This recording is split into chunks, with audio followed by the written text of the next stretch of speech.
আমার সাহাবীরা, আমি যা দেখেছি স্বপ্নে, তোমরা যদি সেই স্বপ্নটা দেখতে, তাহলে তোমরা সেই রমণীর সঙ্গে, সেই বিবির সঙ্গে তোমরা কেউ আর এক সেকেন্ড দেরি করতে না, সকলেই মিলে সেই বিবিদেরকে বর্জন করে দিয়ে ফাঁকা ময়দানের দিকে চলে যেতে, আর ফাঁকা ময়দানে গিয়ে তোমরা গড়াগড়ি করতে, লটালটি করতে।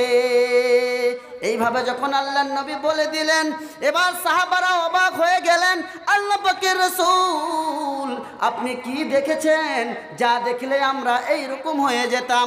আল্লাহ পাকের রাসূল বলছেন, শুধু তাই নয় রে, তোমরা দেখেছো কোনো ঘোড়ার মালিক যখন তাকে গোসল করে দেওয়ার জন্য কোনো সাগরের ধারে, পুকুরের ধারে নিয়ে যায়, তো ঘোড়ার স্বভাব হলো যে সে যদি একটু ফাঁকা পায় তাহলে সে কি করে? একটু গড়াগড়ি লটালটি করে। বন্ধুরা আমার, সাহাবাদেরকে নবী বলছেন, ওরে আমার সাহাবীরা, ওরে আমার সঙ্গীর সাথীরা, আজকে রাত্রে আমি যা দেখেছি, রব্বুল আলামিন স্বপ্নে আমাকে যা দেখিয়েছেন, তোমরা যদি দেখতে তাহলে তোমরা ওই রকম গড়াগড়ি করতে, ওই রকম লটালটি করতে। সাহাবারা অবাক হয়ে গেলেন, আল্লাহ পাকের রাসূল, আপনি এমন কি জিনিস দেখেছেন যা দেখলে আমরা অবাক হয়ে যেতাম, নিজ বিবিদেরকেও বর্জন করে দিয়ে আমরা এরকম কাজ করতাম? তো আপনি বলেন, আপনি কি দেখেছেন? আল্লাহ পাকের রাসূল বলছেন, ওরে আমার সাহাবীরা, শোনো শোনো, আমি মসজিদে নববীতে নামাজ পড়লাম। মসজিদে নববীতে নামাজ পড়ার পরে বাইতুল মাকদাসে গেলাম। এই বাইতুল মাকদাসে গিয়ে দুইজন ফেরেশতা আমাকে এবং জিবরিলকে সঙ্গে করে নিয়ে আমাকে উপর আসমানের দিকে রওনা দিলাম। আমি উপর আসমানের দিকে যাত্রা করতে শুরু করলাম। এবার যেতে যেতে যখন আমি দ্বিতীয় আসমানে পৌঁছে গেলাম, আমার মনে বড় বাসনা জাগলো, আমার মনে বড় ইচ্ছে জাগলো। আমি আজকে এই কালিয়াচক মাঠে এসেছি অনেক দূর থেকে, জীবনে যেখানে পা দেয়নি। আমার বড় ইচ্ছা হলো যে, ওরে আলিপুরের ভাইয়ারা, আমাকে একটু এলাকাটা দেখিয়ে দেন। আপনাদের এলাকার অভ্যাসটা কেমন, এই এলাকার মাটি কেমন, এই এলাকার মানুষ কেমন, এই এলাকার পরিবেশ কেমন, আমি দেখতে চাই।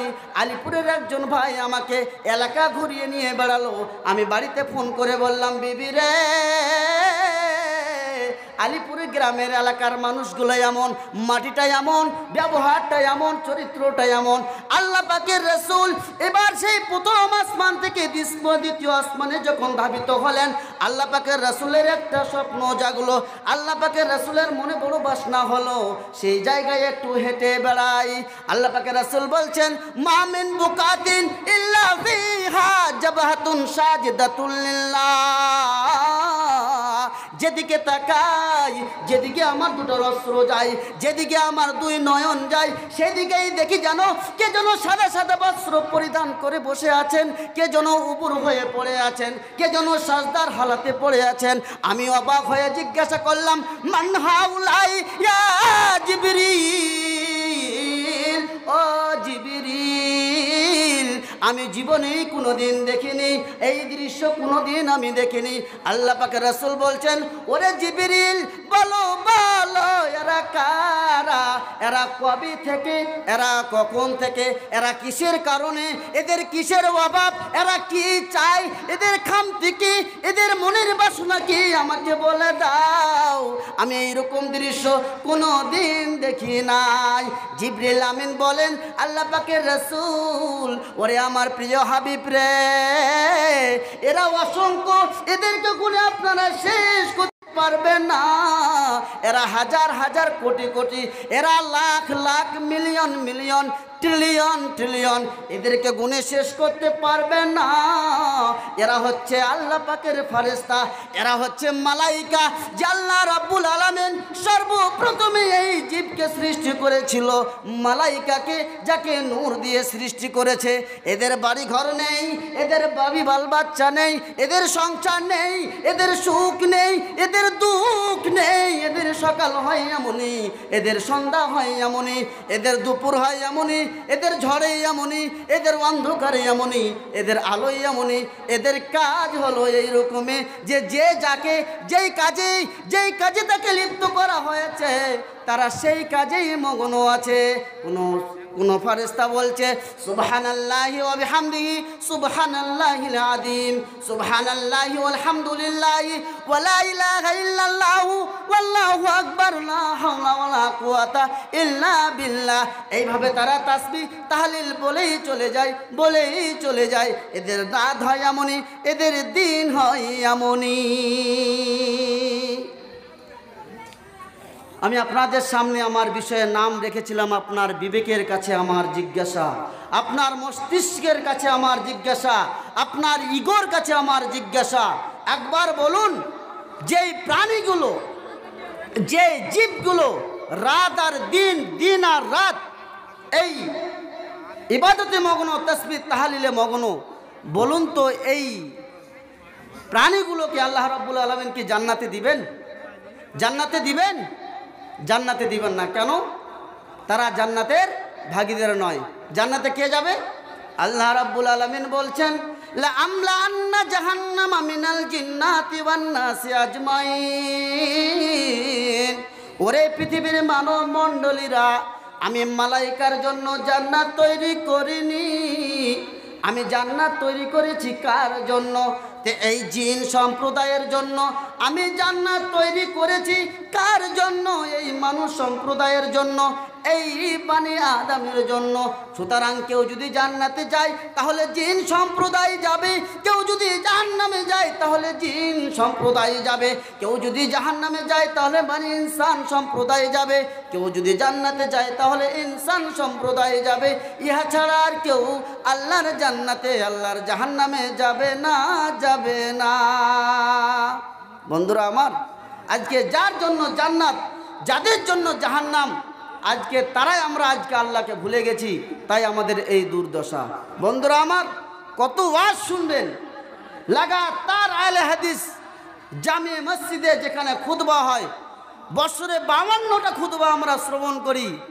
বলুন তো একটা খুতবা আমরা মনে রেখেছি? কে জানি না আমরা শরীয়তের ব্যাপারে, আমরা সকলেই জানি, কিন্তু জানার পরও আমরা অজানা। আল্লাহ পাকের রাসূলের সাহাবাদের যুগের কথা বলছি, যে তারা যখন কোনো কথা শুনে নিতেন তো চট করে সেই কথাটা মানার জন্য তারা কত বড় ব্যস্ত থাকতেন। একটাই কথা বলছি, কিরবাদ বিন সারিয়া একজন সাহাবী ছিলেন আল্লাহ পাকের রাসূলের।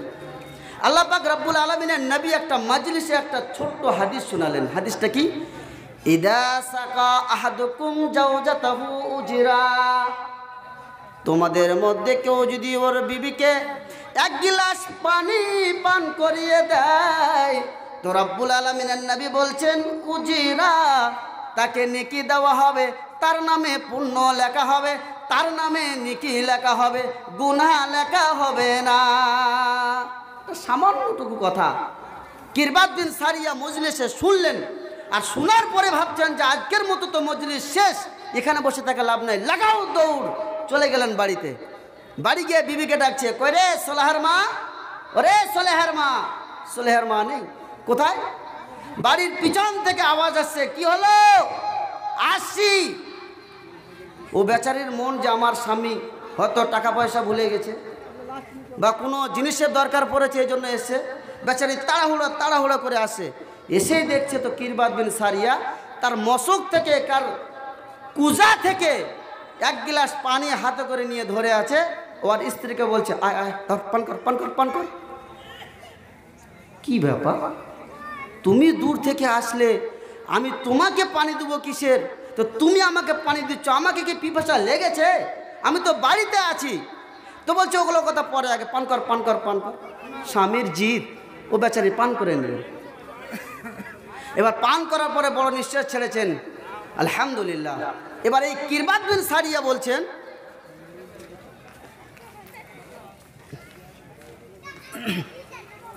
আলহামদুলিল্লাহ বেশ কিছু নেকি পেয়ে গেলাম। কেমন কথা বলছো? এই তো আমার পানি আনা, টিউবওয়েল থেকে চেপে নিয়ে এসেছিলাম, আমারই কুজাতে পানি আনলাম এই তো 5 মিনিট আগে। আর এই তো আমার ধোয়া গিলাস, আর এক গ্লাস পানি এখান থেকে উঠিয়ে দিলে তো তোমাকে নেকি দিবে মানে? বলছে ওই চুপ কর, এখনই 15 মিনিট হয়নি, আল্লাহ পাকের রাসূলের মজলিসে ছিলাম, সমস্ত সাহাবাদের সামনে করে আল্লাহ পাকের নবী একটা ওয়াজ করলেন, ওরে আমার সাহাবীরা রে, তোমরা যদি তোমাদের মধ্যে কেউ যদি তোমার বিবিকে এক গ্লাস পানি ঢেলে পান করায় তো রব্বুল আলামিন এতও নেকি দিবেন। ওরে বিবি রে, যেইখানেতে নেকি রয়েছে সেই কাজটা করতে আমি কেন পিছুবা হব? এই জন্যই আমি তাড়াহুড়া করে এসে তোমাকে পানি পান করাচ্ছি। সুবহানাল্লাহ। ভেবেছেন? আপনার বিবেকের কাছে আমার জিজ্ঞাসা, আপনার ইগোর কাছে আমার জিজ্ঞাসা, আপনার মস্তিষ্কের উপরে আমার জিজ্ঞাসা, আজকে আমরা কোথায়? ভুলে গেছি আজ আমি কে, আমি কেন, আমি কি, এই জিনিসটা ভুলে গেছি বলে আজ এই দুর্দশা। আর শুনবেন, আর একটা সাহাবীর কথা বলছি আপনাদের সামনে। আল্লাহ পাকের রাসূল মসজিদে বসে আছেন, মসজিদে নববীতে। হেন কালে এমন সময় একটা আয়াত নাজিল হলো আল্লাহ পাকের রাসূলের প্রতি। আয়াতটা কি? বিসমিল্লাহির রহমানির রহিম। ইয়া আইয়ুহাল্লাযীনা আমানু লা তারফাউ আসওয়াতাকুম ফাওকা সাউতিন নবী। হে ঈমানদার ব্যক্তিরা, যারা আমাকে এক বলে বিশ্বাস করো, যারা আমাকে আমার প্রতি ঈমান এনেছো, যারা আমাকে এক বলে বিশ্বাস করো, তাদেরকে বলছি যে তোমরা যখন কথা বলবে নবীর সামনে, তোমরা যখন নবীর শানে কথা বলবে, তো কথা বলিবার কালে এমন উচ্চ স্বরে কথা বলিও না যে তোমার কথাগুলো উঁচু হয়ে যাবে আর নবীর কথাগুলো নিচু হয়ে যাবে। যদি এইরকম হয়ে যায় তাহলে বলছি তোমার বিগত আমল, তোমার নামাজ, তোমার হজ, তোমার যাকাত, তোমার খয়রাত সব কিছুই ফালতু হয়ে যাবে, বরবাদ হয়ে যাবে, তোমার কোনোই কাজে আসবে না। বন্ধুরা আমার, মারে আমার, খালারা আমার, ওরে আমার বালিয়াডাঙ্গার নাম পড়ার বন্ধুরা, যেমনই এই কথা শোনা, সেইখানে একজন সাহাবা ছিলেন যার নাম হচ্ছে কয়েস বিন সাবিত। কয়েস বিন সাবিত এই কথাটা শুনলেন আর শোনার পরে বাড়ি চলে গেলেন। আমাদের মধ্যে দেখবেন কিছু কিছু মানুষের গলার আওয়াজ মোটা হয়, ওর ভয়েসটাই মোটা। যদি ওর স্ত্রী যদি বলে যে দুলালির বাপজি আজকে একটু বিরিয়ানি নিয়ে এসে তো কালিয়াচক মোড় থেকে, তো কথাটা ধীরে বলবে কিন্তু শুনে মনে হবে যে আইসক্রিমের মাইক বাজে, কি হলো, মানে আওয়াজটাই ওরকম। তো এরকম স্বভাবের মানুষ হয়, আছে অনেকেই যাদের ভয়েসটা শুনতে ভালো লাগে। তো এই কায়েস বিন সাবেতের আওয়াজটা ছিল খুব উঁচা, খুব মোটা, খুব ওজনদার কথা। আস্তে কথা বললেও মনে হবে যেন জোরে কথা বলছেন। এই কায়েস বিন সাবেত মজলিসে ছিলেন, কথাটা শুনলেন, আয়াতটা শুনলেন, শুনে বাড়ি চলে গেলেন। বাড়ি চলে গিয়ে আর মসজিদে আসে না। জোহরের নামাজে নেই, আসরের নামাজে নেই, মাগরিবের নামাজে নেই। আল্লাহ পাকের রাসূল বলছেন, হাজি সবাইকে দেখতে পাচ্ছি, কায়েস বিন সাবেতকে দেখতে পাচ্ছে না, কোনো অসুখ হয়েছে নাকি? অসুখ হলে দেখতে যাবেন আল্লাহর নবী। এবার সাহাবারা বলছেন যে আল্লাহ পাকের রাসূল, ওর অসুখ হয়নি, কথা বলিও না, তোমার কারণে এই আয়াত নাযিল হয়েছে, তোমার আমল বরবাদ হয়েছে, কথা বলা হয়েছিল কি? আর তুমি তো আজকে কথাটা শুনলে, এরপরে কি তুমি জোরে কথা বলেছিলে? জি না। তা তুমি ঘরে বসে গেলে এরকম ভরে? এই আল্লাহ রাসূলকে ভয় হয়েছিল। আল্লাহ পাকের রাসূল বলছেন, ওরে কায়েস বিন সাবিত, শোনো শোনো শোনো, আমি তোমাকে বলছি, ইস্তাইদান, জীবনে বেঁচে থাকো কামিয়াবি হয়ে, ও মুশাহিদান, মরো তো শহীদ হয়ে, আর আল্লাহর জান্নাতে যাও তো শহীদ হয়ে। আনন্দের জিন্দগি কাটাও, সুখের জিন্দগি কাটাও, আনন্দের জিন্দগি কাটাও, সুখের জিন্দগি কাটাও, আমি নবী তোমাকে বলে গেলাম। এর কিছুদিন পরে আল্লাহ পাকের রাসূল গত হয়ে যাওয়ার পরে ইয়ামামার যুদ্ধ সংঘটিত হলো। এই ইয়ামামার যুদ্ধে বেঈমান কাফেররা এই কায়েস বিন সাবিতকে পায়ে তীরের আঘাত লাগিয়ে দিল। পায়ে যখন তীর লেগে গেল, আঘাত করে দিল বেঈমান কাফেররা, কায়েস বিন সাবিত ওইখানে শাহাদাত বরণ করলেন। সাহাবারা দেখে বলছে, ওরে আমার বন্ধুরা, আল্লাহ পাকের রাসূলের কথা অক্ষরে অক্ষরে বিন্দুই বিন্দুই প্রমাণ হয়ে গেল। বেচারা এতদিন বেঁচে ছিল তো আনন্দেই বেঁচে ছিল, এতদিন বেঁচে ছিল তো আনন্দে উৎসবেই বেঁচে ছিল, আর আজকে মরে গেছে তো বেচারি শহীদ হয়ে মরে গেল। আর যেই ব্যক্তি শহীদ হয়ে যাবে রে, কিয়ামতের দিন আল্লাহ রাব্বুল আলামিন তাকে অবশ্যই অবশ্যই জান্নাতে দিবে। সুবহানাল্লাহ। তাহলে সাহাবায়ে কেরামেরা নবী করিম সাল্লাল্লাহু আলাইহি সাল্লামের মুখ থেকে কোনো কথা শুনতে গেলে আমলের ব্যাপারে তারা কতটা সজাগ থাকতেন। আর আজকে যদি আমরা সারা রাত যদি এইভাবে আমরা প্রোগ্রাম করেই থাকি তো যেমন কারি তেমন হবে, কোনোই লাভ নেই। কেন? আসুন আর একটা সাহাবার কথা বলে আমি আমার বক্তব্যকে ইতি করব, যেহেতু আমার পিছনে আরও দুইজন বক্তা সাহেব আছেন, আর বিশেষ করে এটা মসজিদের উপলক্ষে জালসা, তাই উদ্দেশ্য যেটা ছিল যে মসজিদের উপলক্ষে কিছু কালেকশন করার, তো এই জন্য আমি আমার নিজের বিষয়কে লম্বা করতে পারছি না। সংক্ষেপে আর একটা সাহাবীর কথা আলোচনা করে আমি আমার বক্তব্যকে ইতি করব।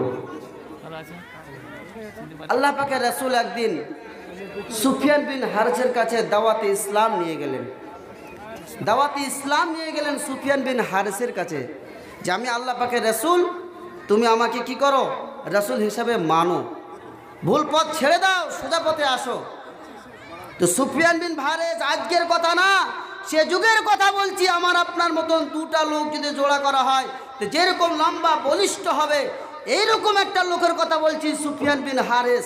তার সামনে গিয়ে আমার নবী জনাবে রাসূলুল্লাহ সাল্লাল্লাহু আলাইহি সাল্লাম দাওয়াতে ইসলাম পাঠাচ্ছেন, পৌঁছে দিচ্ছেন যে সুফিয়ান বিন হারিস ইসলাম নিয়ে এসো, ঈমান কবুল করো। সুফিয়ান বিন হারিস বলছে, আসমানে যাও, দুটো ফেরেশতাকে সঙ্গী করে নিয়ে যাও, আর ওইখান থেকে কথা শুনে এসো, হাতে মোহর দিয়ে নিয়ে এসো, সিল মেরে নিয়ে আসো। যদি তুমি দেখাতে পারো তাহলে আমি তোমাকে নবী বলে মানব, নইলে আমি তোমাকে নবী বলে মানব না, মানিনি, কোনো দিনও মানব না। একদিন যায়, দুই দিন যায়, চলে যায় চলে যায় চলে যায়, এমন একটা দিন আসলো সুফিয়ান বিন হারিসের মতো লোক, তার ব্রেন, তার মস্তিষ্ক পরিবর্তন হয়ে গেল, সে ইসলাম কবুল করে নিলেন। ইসলাম যখন কবুল করে নিলেন, এবার হিজরতের পালা, মক্কা থেকে মদিনায় হিজরত করে চলে গেলেন। এবার ওইখানে গিয়ে প্রায় 8-10 বছর দুনিয়াতে থাকলেন। হঠাৎ অসুস্থ হয়ে গেলেন, বিছানায় শুয়ে আছেন, পাশে তার স্ত্রী, তার মা, তার ছেলেপেলেরা কান্না করছে। সুফিয়ান বিন হারিস বলছেন, লা তাবকু আলাইয়া, ওরে আমার আম্মা জান, ওরে আমার বিবি, ওরে আমার প্রাণের বান্ধাগিনী, ওরে আমার রমণী, তোমরা আমার জন্য কান্না করিও না। ওরে আমার কলিজার টুকরা নয়নমণি ছেলেরা, ওরে আমার বাবা ধনোয়ারা, ওরে আমার সোনার টুকরোরা, ওরে আমার কলিজার টুকরোরা, তোমাদের জন্য আমি মাথার ঘাম পায়ে ফেলে দিয়েছি। আজকে আমি অসুস্থ হয়ে গেছি, তোমরা আমার কাছে কান্না করছো। আমি বলছি প্রাণের বিবি রে, লা তাবকু আলাইয়া, তোমরা কান্না করিও না। কেন কান্না করিও না? পাইনি লামাতা নাকতাব বেখাতিয়াতিন মুনজু আসলাম, তো এই কারণে তোমরা কান্না করিও না। আমি মক্কা থেকে মদিনায় হিজরত করে এসেছি, আমি ইসলাম গ্রহণ করেছি। ইসলাম গ্রহণ কবুল করার কথা আমার প্রায় 10 বছর হয়ে গেল। মক্কা থেকে মদিনায় চলে এসেছি। এই মক্কার থেকে মদিনার জীবনের কথা বলছি বিবি রে, ওরে আমার মা, আমি মদিনার কথা বলছি। এই 10 বছর আমার মনে হয় না, আমার ব্রেনে আসে না আমার খেয়ালে আসে না, আমি এটা মনে করতে পারি না যে আমার দ্বারাই বিন্দু পরিমাণ কোনো গুনাহ হয়েছে। আমি কোনো দিন বিড়ি পান করিনি, আমি কোনো দিন মদ্য পান করিনি, আমি কোনো দিন শরাব পান করিনি, আমি কাউকে কোনো দিন গালি দেইনি। চাচাকে চাচা বলে রেখেছি, বাবাকে বাবার আশ্রয় রেখেছি, নানাকে নানা বলে রেখেছি, ছেলেকে ছেলের মতন দেখেছি, গ্রামের আত্মীয় স্বজনকে সেই রকম করে দেখেছি। আর আজকে আমি অসুস্থ হয়ে গেছি, তোমরা কাঁদছো। তাহলে শোনো, আমি যে 10 বছর ইসলাম কবুল করার পরে আমার মনে হয় না আমি কোনো দিন একটা গুনাহ করেছি। তাহলে যদি আমি গুনাহ যদি না করি, তাহলে আমার তো কোনো ভয় নাই। ইহকাল ফালতু জীবন, এই জীবনে কিছু নেই। হ্যাঁ, খেল তামাশার জীবন, এই জীবনে কিছু নেই, এই জীবনে কিছু নেই। ছোট্ট ছেলের খেলার মতন জীবন। সকাল হলো, কয়েকটা বাচ্চা মিলে আমরা খেলাধুলা শুরু করতে দিলাম। কাঁচা মালকে নিয়ে, কাঁচা মাটিকে নিয়ে বাড়িঘর তৈরি করতে শুরু করলাম। স্কুলের টাইম হয়ে গেল, মা বলল, বেটা কুদ্দুস রে, চল চল, স্কুলের বেলা হয়ে গেছে। ওরে আমার মা, ওরে আমার খালা, ওরে আমার বোন, ওরে আমার কলিজার টুকরা, শুনো, সুফিয়ান বিন হারিসের মতন লোক বলছে, আমি এই 10 বছর যাবৎ মদিনায় থাকাকালীন আমি কোনোদিন মিথ্যা কথা বলিনি, আমি কোনোদিন মদ পান করিনি, আমি কোনোদিন বিড়ি পান করিনি। অতএব আমি যদি আমার নিজের উপর ভরসা রাখতে পারি, তাহলে অবশ্যই অবশ্যই রব্বুল আলামিন আমাকে সেদিন জান্নাতে দিবে। সুবহানাল্লাহ। এই ভরসাটা আমরা নিজেদের উপর করতে পারছি? বলুন, করতে পারছি? আজকে যদি বলা হয় যে বেলা 12টার দিকে আজকে মালাকুল মউত, মরণের ফেরেশতা আপনাদের এই বালিয়াডাঙ্গার নামও পড়া নাকি, বালিয়াডাঙ্গার নামও পড়ার প্রত্যেকটা বাড়িতে মালাকুল মউত আসবে, আর গার্জিয়ান যেগুলো আছে সেগুলোকে তুলে নিয়ে যাবে। রাত 12টায় টাইম দিল। বন্ধুরা আমার, প্রস্তুত আছি? বলেন, আমরা প্রস্তুত আছি? আজকে আমরা যদি কলকাতা যাই, তা আজকের দিনের কথা বলছি, এইরকম সময় তো আমাদের ব্যাগে কি থাকে? একটা জলের বোতল থাকবে, একটা মাফলার থাকবে, একটা যাবতীয় জিনিস থাকবে যতটুকু। কোথায় যাব? না তো কলকাতা যাব। তা আমি আজকে আপনাদের বলছি, বালিয়াডাঙ্গার নামও পড়া লোকদেরকে, যে আজকে যদি ধরে নিন কথার কথা, রাত 12টায় মালাকুল মউত আমার বাড়িতে চলে আসলো, আর যদি বলে যে আমি মালাকুল মউত তোমাকে আজকে নিতে এসেছি, চিরবিদায় জানাতে এসেছি, আজকে বিবি থেকে বঞ্চিত হবে, মা থেকে বঞ্চিত হবে, গ্রামের লোক থেকে বঞ্চিত হবে, তুমি এক জায়গা থেকে আর এক জায়গায় চলে যাবে, তো যেখানে যাবে যেগুলো কথা বলা হয়েছিল, এই বিষয়ে কি তুমি প্রস্তুত আছো? তোমার কি সব পরিস্থিতি কি তোমার ঠিক আছে? অনেকেই বলবো যে কয়েক বছর থেকে বলছি হজ করব করব করব করব, এই করব করব করতে করতে সামনে দেখলাম একটা মাটি বাড়ির পাশে বিক্রি হয়ে গেল, টাকা দিয়ে মাটি কিনে নিলাম, আর আজকে হঠাৎ করে তুমি চলে এসেছো রাত 12টায় বলে জীবন নিতে এসেছি। তা আমি এত বড় ধনঢ্য মানুষ, এত বড় মালদার, আর আজকে যদি আমি এরকম হজ না করে মরে যাই, তা আমার মতন গুনাহগার আর কে হতে পারে? এই বছরটা কমসে কম রুখসাত দেন, আগামী বছর আসেন আমি নিজে দিয়ে দেবো যান। একটা হয়ে গেল। আর একজন ব্যক্তিকে বলবে যে আজকে হঠাৎ করে আসলে, গত 2 দিন হলো আমি দাড়ি কেটে এসেছি, দাড়িটাকে ছিলে একদম চকচকে তকতকে করে এসেছি, বিয়ের বাড়ি যাব বলে বেটির বিয়ে দিয়েছি, আর এই তো 2 দিন হলো দাড়ি কাটার, হঠাৎ করে তুমি না বলাতে চলে আসলে, আর এখন যদি আমি এইরকম ছুঁচো মুখটা নিয়ে, এইরকম যদি আমি ছুঁচো মুখটা নিয়ে যদি আল্লাহর কাছে আমি উঠবো কী করে? তো কাছে কাছে আমি তোমাকে অনুরোধ করছি, মাত্র 4টা দিন আমাকে সময় দাও, শুধু একটু খোঁজ করে বেরিয়ে যাক, এটা দিয়ে আল্লাহর কাছে কাজ চালিয়ে দেবো। অনেক লোক বলবে যে মৌলভী সাহেব আর কি বলবেন, জীবনের সমস্ত দোকানের হালখাতা করেছি, দোকানের হালখাতা করেছি, গাড়ির হালখাতা করেছি, 50 বছর ধরে যেই স্ত্রীর সাথে সংসার করেছি, দুঃখের বিষয়, আজ দিব কাল দিব, দিব করতে করতে আমার এই কাল পৌঁছে গেছি। আজকে হঠাৎ করে আপনি চলে এসেছেন আমার জীবনকে নিতে, ইহকাল থেকে অন্য একটা কালে যেতে। আমার বিবির কাছে যে আমি ধরা খেয়ে যাব, আমাকে আর একটা টাইম দেওয়া হোক, আমি আমার নিজের বিবির এই মহারানাটা শোধ করে দিয়ে আমি আমার জীবনকে তোমার জন্য দিয়ে দেবো, তুমি নিয়ে যাও। যাই হোক, মা আমার, খালা আমার, বাবাজিরা আমার, শেষের দিকে দীর্ঘ সময় ধরে আপনাদের সামনে একটু সময় নষ্ট করলাম মাত্র। জানি না এই কথার উপরে কতটা আমরা মানতে পারবো, কতটা আমরা উপলব্ধি করতে পারলাম, এটা আপনাদের নিজের অন্তরের সঙ্গে একবার মিলিয়ে নেবেন এবং যেগুলো কথা বললাম